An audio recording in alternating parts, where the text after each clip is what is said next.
attempting to explore is Nietzschean philosophy put into practical use by utilizing it within my own perspective, because I believe what he was doing was a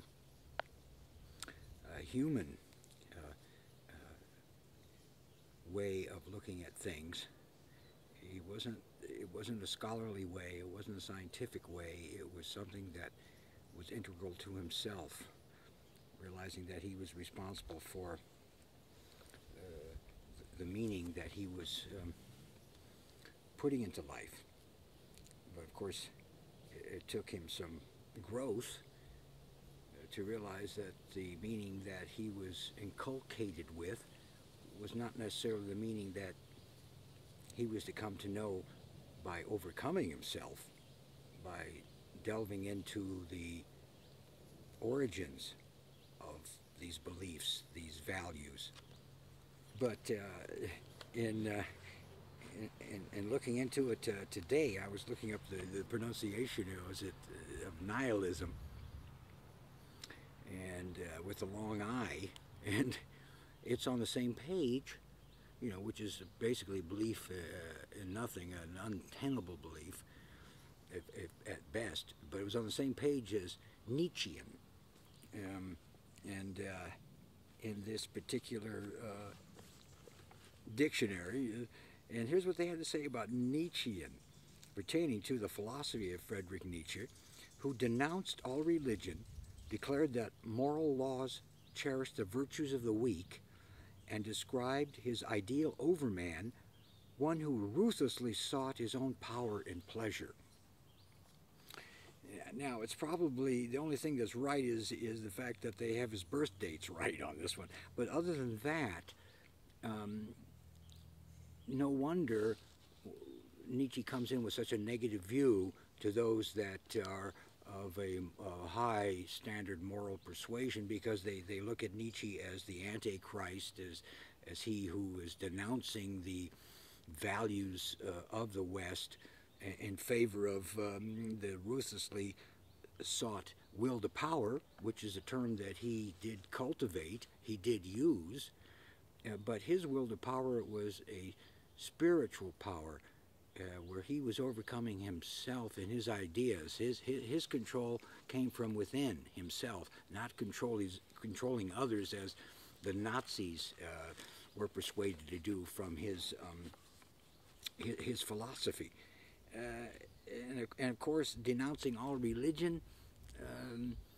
There was some pantheism in Nietzsche. There was certainly some paganism in Nietzsche. There was even Christianity in Nietzsche.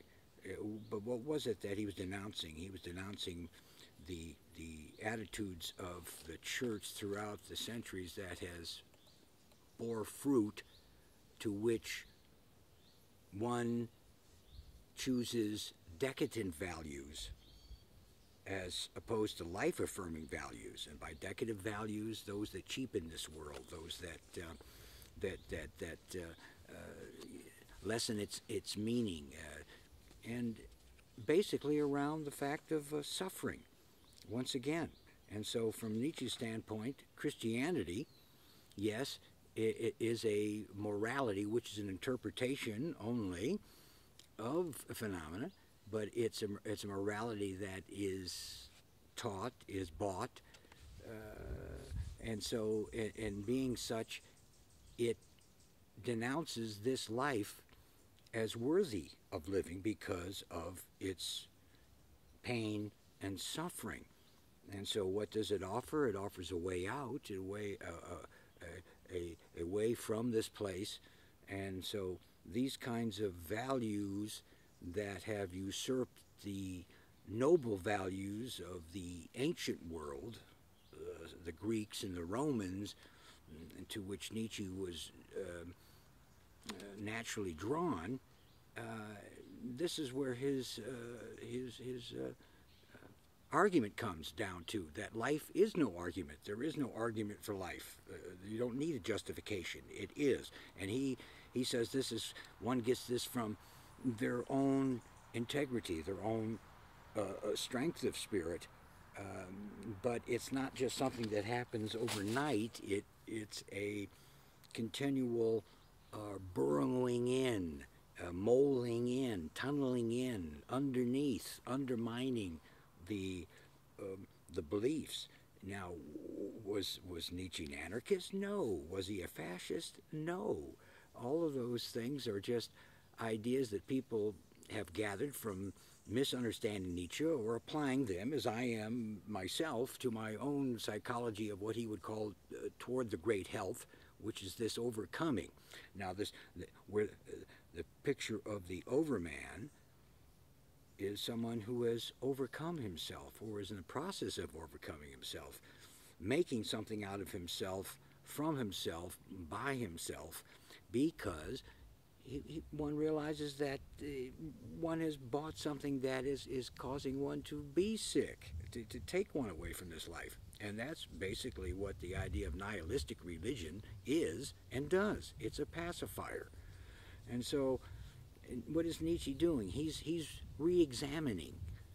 He is re-evaluating. And then he's reinventing on his own accord, from his own point of view. Now, to say, well, what are those ideas that Nietzsche wanted to re-evaluate?